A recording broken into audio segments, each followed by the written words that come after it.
الله رب العالمین مساجد ته یو لوی شان ورکړی دی. جناب نبی کریم علیه السلام مبارک یو موقع باندې د حضرت جبرئیل علیه السلام نه تپوس وکړو چې په مقدس مکه باندې بهترینه ټوټه او بهترینه حصہ کوم یو ده؟ ایو البقاع خیر، کومه ټوټه د ځمکې هغه بهتره ده. جبرئیل علیه السلام نو فرمایي چې ما ته د دې پته نشته، دا الله رب العالمین چې کله پیغام راکړي، الله رب العالمین اطلاع راکړي، نو بیا به راته پته ولګي. جناب نبی کریم علیه السلام مبارک حضرت جبرئیل علیه السلام ته فرمایي چې د الله پاک نه تپوس وکړه. جبرئیل علیه السلام په جواب کې فرمایي چې الله رب العالمین په خپل څه وغواړي هغه الله پاک په خپل نازل کړي. فرمایي جبرئیل علیه السلام اسمان ته لاړ او بیا واپس راغی او حضور علیه السلام مبارک ته فرمایي چې خیر بقاع الارض بیوت الله، د ځمکې بهترین ټوټې او بهترین حصې هغه د الله رب العالمین کورونه دي چې هغه مساجد او جوماتونه دي. نو د مسجد او د جومات دغه حصہ دا په مقدس مکه باندې بهترین او ښایسته حصہ ده، ځکه دا د الله رب العالمین د عبادت مرکز دی. په دې کې د الله پاک یاد کیږي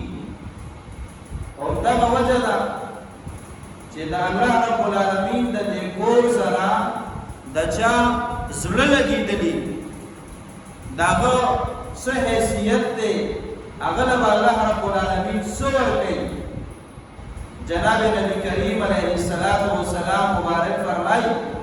سبعة یظلهم الله فی ظله یوم لا ظل الا ظله. وکسان داسې دي چې هغې ته به الله رب العالمین د خپل سوري لاندې ځای ورکوي او په داسې ورځ باندې چې د دغه سوري نه علاوه بل ځای کې به چاته سوری نه میلاویږي. دا مراد ورځ د قیامت ده او چاله چې سوری میلاو شو دا خلک کامیاب دي. اوس دغه اووه کسانو کې جناب نبی کریم علیه السلام مبارک فرمایي ورجل قلبه معلق بالمساجد، یو هغه سړی دی چې د هغه زړه په جوماتونو پسې تړلی دی. هر کوم چې ټیم میلاویږي نو دی به په جومات کې حاضري او په عباداتو او په ذکرونو او تلاوتونو او دعاګانو کې به مشغولي. او د ده مثال به د جومات سره داسې تعلق به وي لکه یو میت چې د اوبو کې دننه خوشحالی، نو دغه بنده به په جومات کې داسې خوشحالی او د جومات نه بهر به داسې بېچینی لکه یو میت چې د اوبو نه بهر بېچینه دی. نو دلته به هله چین میلاویږي چې کله دې جومات ته لاړ شي، لکه څرنګې چې د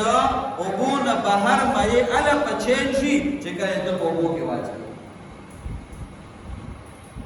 نو دلته به الله رب العالمین په ورځ د قیامت په سوري کې ځای ورکوي او دا برکت د څه دی؟ د ده زړه د جومات سره تړلی دی. نو بهترین ځمکې دا جوماتونه دي، د چا چې ورسره تعلق دی الله رب العالمین ته ګران دی. او د دې جومات سره چې د چا تعلق نو روایاتو کې راغلي دي چې د جومات آبادونکي دا اهل الله دي، دا الله والا خلق دی. او د جومات آبادونکي جناب نبی کریم علیه السلام مبارک فرمایي وایي د دوی مجلس د فرشتو سره، او چې کله دوی غایب شي نو فرشتې یې لټوي، او چې بیماران شي فرشتې یې تپوس کوي. دا دومره برکت او فضیلت د څه وجې نه دی؟ تعلق یې د الله رب العالمین د کور سره دی. نو په مقدس ځمکه باندې د الله پاک دا کورونه، دا جوماتونه،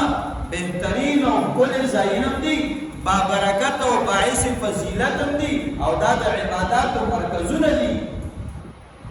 د دې وجه نه ما تعالی پکار دی چې د الله رب العالمین د کور سره د مسجد او د جمعات سره قلبي تعلق جوړ کړو چې زما او ستا فارغ ټیم میلاویږي چې موږ د الله په کور کې په عبادتو کې مشغول یو دا زما او ستا لپاره د خیر او د خوشحالۍ ذریعہ ده او جمعات آبادول د جمعات حفاظت کول دا د الله رب العالمین په نسبت مطلوب او مستحسن دي ځکه په سورۃ الحج کې الله رب العالمین فرمای ولولا دفع الله الناس بعضهم ببعض که الله رب العالمین دا بعض په بعض تفکول نه شری په خیر باندې تفکونا شریانی په خو خلق باندې تفکولنا د دنیا نه شر ختمول فساد ختمول امن قائمول الله عزت امن قائمو شر او فساد ختمو کچرته داسې نه وي شریان او فسادیان وي او شرونه او فسادونه او چې کوم خیر او امن والدي هغه خلق مغلوب او ختم شوي الله بسمي لهدمت صوامع وبيع وصلوات ومساجد الله پاک فرمایي د يهوديانو عبادت خانه برواني شوي وي د عیسایانو عبادت خانه برواني شوي وي د راهبانو خانقاهونه بروان شوي جمعتونه بروان شوي او الله وی د عبادتونو د مرکزونو روانو منا نو زه شر د فکم فساد د فکم دا انتظام چې وکړي چې شر او فساد د دپشي او خیر او بهترین خلق ته قائم شي ولی چې دا مرکزونه د عبادت دا په امن کې ځکه الله فرمایي په دې کې د الله نوم غوښتل کیږي په دې کې د الله یاد او د الله ذکر کیږي نو د جمعات آبادی د جمعات حفاظت دا د الله په نسبت باندې مستحسن دي د الله په نسبت باندې مطلوب دي نو د جمعتونو د مساجدو خیال ساتل ځکه الله رب العالمین فرمایي سورۃ البقره کې وعهدنا الى ابراهيم واسماعيل الله پاک فرمایي مون ابراهيم او اسماعیل علیهم السلام ته تاکیدی حکم کړو ان طهرا بیتیا چې تاسو دوانه زما کور پاک کې صفائی زما د کور د مسجد حرام وکې د ظاهری ناپاکه نه هم او د باطینی ناپاکه نه هم باطینی ناپاکی شرکیات کی بت پرستی دا غیر هم پاک کې او ظاهری د بدی کې داسې ظاهری څخه ګندګي پرته ده دوړه ده چرته کانی پراته دي چرته نور داسې کپڑے وغیرہ دي دا زما د کور نه پاک کې ولی فرمائی للطوالفین والعاکفین والرکع السجود دا چا لپاره دا طواف کوونکو لپاره چې د بیت الله شریف طواف کوي د اعتکاف کوونکو لپاره د رکوع او د سجده کوونکو لپاره زما کور پاک کې نو د الله رب العالمین کور پاکول دا الله پاک حکم کړی دی چې ان طهرا د دوانو پیغمبرانو ته الله وی زما کور پاک کې نو د مساجدو آبادول حفاظت کول د دې د صفای خیال ساتل د دې مال ته الله پاک حکم کړی دی لکه دا زما او د عبادت مرکز دی نو چې دا ګندای دا ناپاکي نو زما او د عبادت په کومه طریقه باندې بیا د عبادت مذهب بیا څنګه متراشي عائشہ صدیقہ رضی اللہ تعالی عنہ فرمائی امام ابو داود رحمہ اللہ روایت نقل کړي وی جناب نبی کریم علیہ الصلوۃ والسلام مبارک فرمایلیو چې تاسو په کلو کې په خپل محلاتو کې محلي په خپل کلو محله کې جمعتون تاسو آباد کې جوړ کې او جناب نبی کریم علیہ الصلوۃ والسلام مبارک دا حکم کړي وو چې ان تنظف وتطيب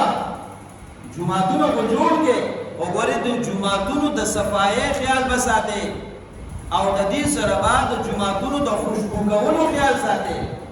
صفاکې به هم او په جمعات کې به خوشبو لګي چې ټول مسجد خوشبودار وي چې ته پکې عبادت کې د فرشتو ماحول دی چې عبادت تعالی مزه درکوي. نو د جمعتونو د صفایې او د خوشبو کولو جناب نبی کریم علیه السلام مبارک حکم کړی دی او جناب نبی کریم علیه السلام مبارک دام فرمایي عرضت علی اعمال امتی وی زما د امتیانو د اعمالو اجرونه او ثوابونه ما ته پیش کړي شو. حضور علیه السلام مبارک فرمایي تر دې پورې حتی القضات یخرجها الرجل من المسجد، تر دې پورې چې یو ورکوټ کړکی یو معمولی سیز بندر والی او د جمعات نه بهر ورځي دل چې الله پاک په دغه ورکوټي کړکی باندې سونه ثواب ورکړي وې دام الله پاک ما ته وښودل چې دې بنده ته دومره ډېر ثواب ملوي. دل الله پاک اجر او ثواب ورکړي پس باندې د جمعات نه یو ورکوټي کړکی راوغستو د جمعات د صفایې په بنیاد باندې چې جمعات صفا کړه وې دل چې الله کو اجر او ثواب ورکړي وې هغه الله پاک ما ته وښودل. او د دې په مقابله کې کله جمعات خیال نه ساتي امام مسلم رحمه الله روایت نقل کړي جناب نبی کریم علیه السلام مبارک فرمایي چې زما د امتیانو اعمال ماته پیش کړی شو باغې کې هغه اعمالو چې هغه د نیکۍ سره تعلق ساتي او هغه اعمالو چې هغه د بدې په زمره کې راځي هغه راته پیش کړی شو. حضور علیه السلام مبارک فرمایي چې د بدې په اعمالو کې دامو چې په جمعات کې چا توګانې توکلې دي او هغه توګانې په ځای باندې پرېښې دي د هغې د دفن کولو د هغې د صفا کولو انتظام یې نه دی کړی الله پاک دغه توګانې په ګناه کې ورشمار کړه. ولې دا د مسجد او د جمعات د صفایۍ خیال ونه ساتو د هغې د حرمت او د عزت خیال یې ونه ساتو نو دغه عمل ستا په نظر کې خو معمولي دی خو د الله په نیز باندې دا ستا د ګناهونو په هغه ډیري کې داخل شو دا د ګناهونو په لیست او په بوج کې داخل دی چې ته په دې باندې ګناهګار وګرځېدې. نو که د صفایۍ خیال یې ساتې نو باعث اجر و ثواب دی او که نه مسجد کې ګندګي پرته ده او دغه شانتې ګندې پرېږدې نو د هغه ستا په ذمه باندې باعث ګناه او باعث جرم ګرځي. نو خپله سوچ پکار دی چې آیا موږ د خپلو مساجدو او موږ د جوماتونو د صفایۍ څومره خیال ساتو؟ کال تیر شي کال راشي لږه خطا شوه کلونه تیر شي عمرونه تیر شي او کلونه راشي او عمرونه راشي خو موږ د مسجد او د جومات د صفایۍ نه خبر نه شو چې دا مسجد او دا جومات او د عبادت دا ځای صفا کول غواړي. په دې کې به زه عبادت کوم په دې کې به زه الله رب العالمین ته ودرېږم او تندې به لګوم نو چې دا د الله پاک کور پاک کړم او د دې نه علاوه دا زموږ د محلې او د کلي مسجد او جومات دی او هسې نه چې په روان مونځ کې چېرته مېلمانه راغلي او د جومات د مونځ ته راشي او دا جومات په داسې حال ویني نو هغوی به څه وایي چې دلته څوک شته دی دلته انسانان اوسېږي. نو موږ سره دغه سوچ او فکر هم لږ پکار دی ځکه زما ستا د زندګۍ دا هر یو ناسته ولاړه نه ده دا د ټولې دنیا ته زما ستا ترجماني کوي دا زما ستا لباس زما ستا رهن او سهن زما ستا د حرکات او سکنات دا ترجماني کوي زما ستا. نو بیا به د بل علاقې او کلي خلک راغلي نو هغوی چې داسې ویني چې دا مسجد خو ډېر په بد حال باندې دی لکه کله طوفان تېر شي موږ سهار لمونځ ته راشو که نه زه م وینم جومات خو ډېر پاڼې راغلي زه مې هم دا جومات اصلاح کړی یار دې مو دا جومات اصلاح کړو دا معاذ مې جومات اصلاح و دا مو نه کړه چې جومات اصلاح دی ماسپښین لمونځ را روان دی مېلمانه به د صفایي مستقل فریضه او ذمهواري د هغې نه علاوه درته ویل د معاشرې او د اخلاقیاتو په بنیاد یې درته ویل دا پاک کو ماسپښین جومات ډېر اصلاح دی یار مازدیګر جومات ډېر اصلاح دی نو څه چلو کوو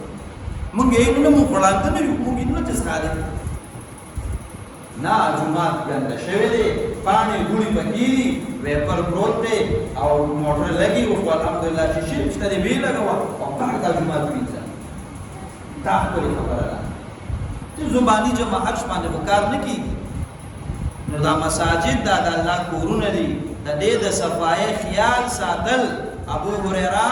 رضی الله تعالی عنہ فرمایي وی د جناب نبی کریم علیه السلام مبارک په زمانہ کې یو صحابیہ ام محجن رضی الله تعالی عنها د جمعات صفائی وکولا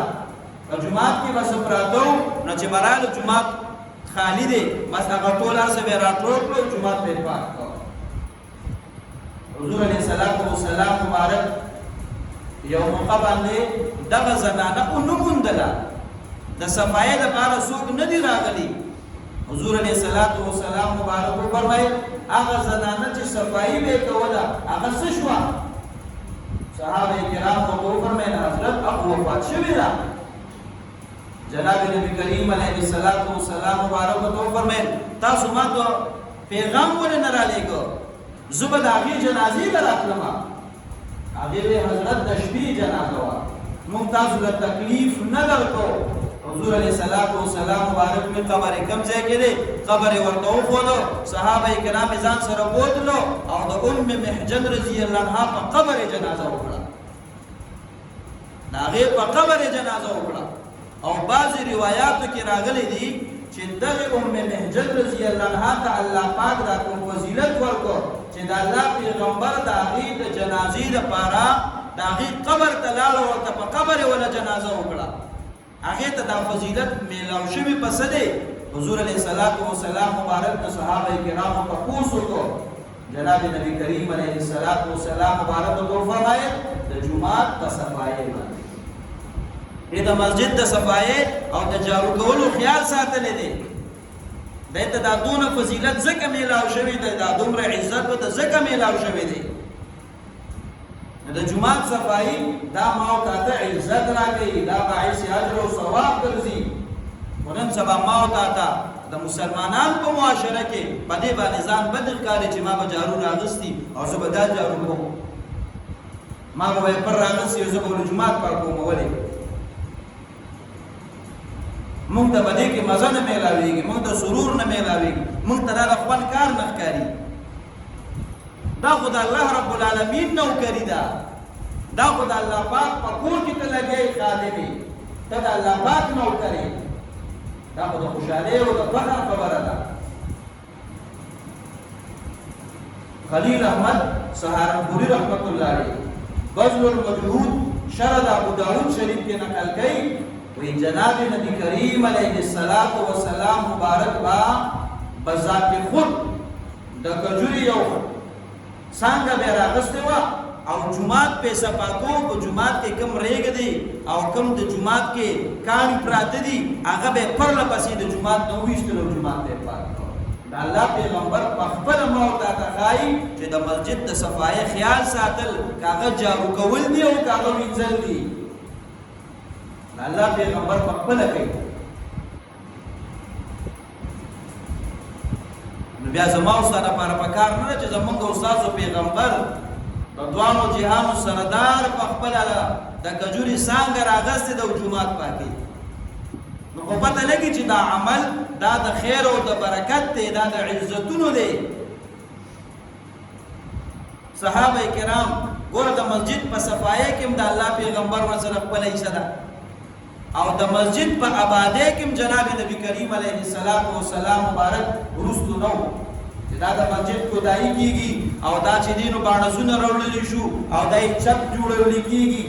په دې کې د الله پیغمبر ورستو نو حضور علیه السلام مبارک چې کله تفصیلی واقعه ده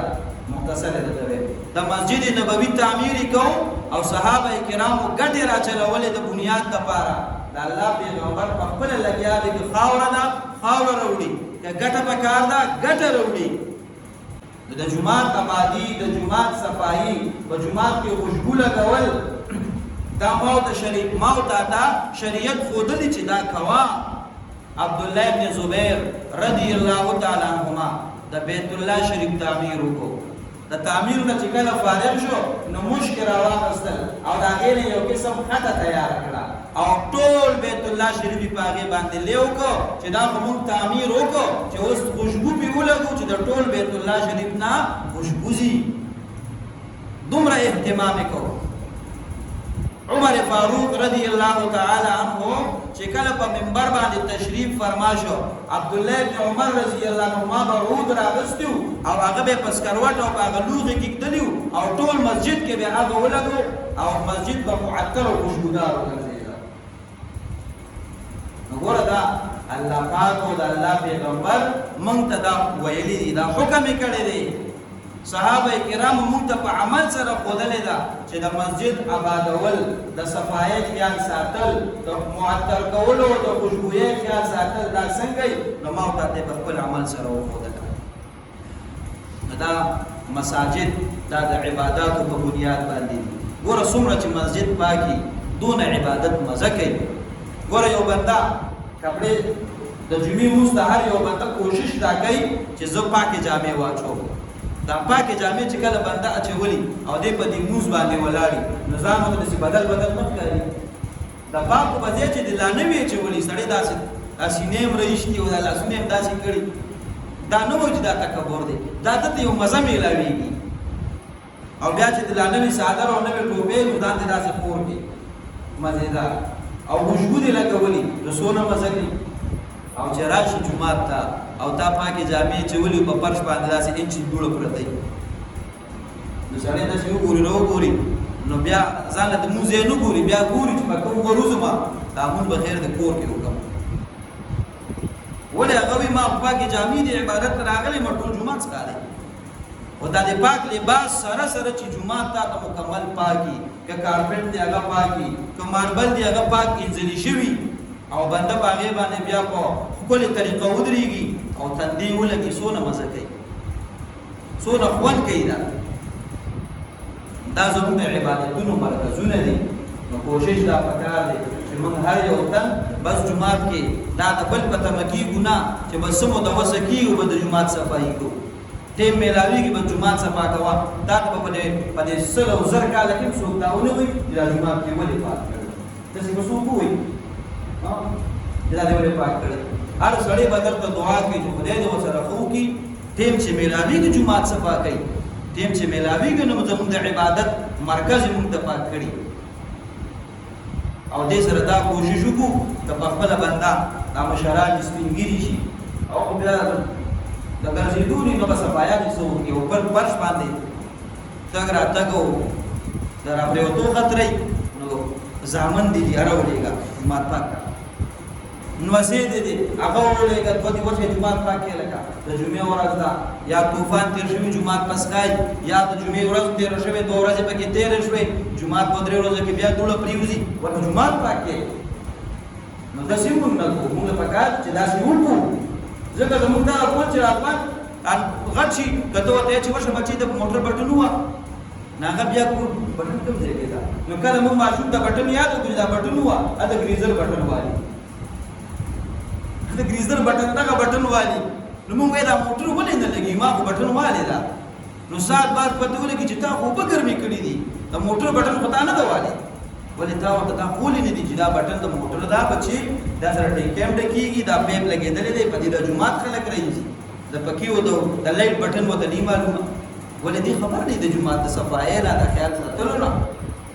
حالانکه دا زموږ استاسو د مسلمانۍ او د ایمان دا ذمہواري دی، د مسلمان دا صفت دی چې د الله د کور په خیال ساتي. انشاءالله داسې به کوو که نه الله دې موږ او تاسو د جوماتونو خادمان او نوکران وګرځوي. دا زموږ دپاره د فخر خبره ده او که زموږ نه کمې شوي الله دې موږ او تاسو معاف کړي. واخر دعوانا الحمد لله رب العالمین.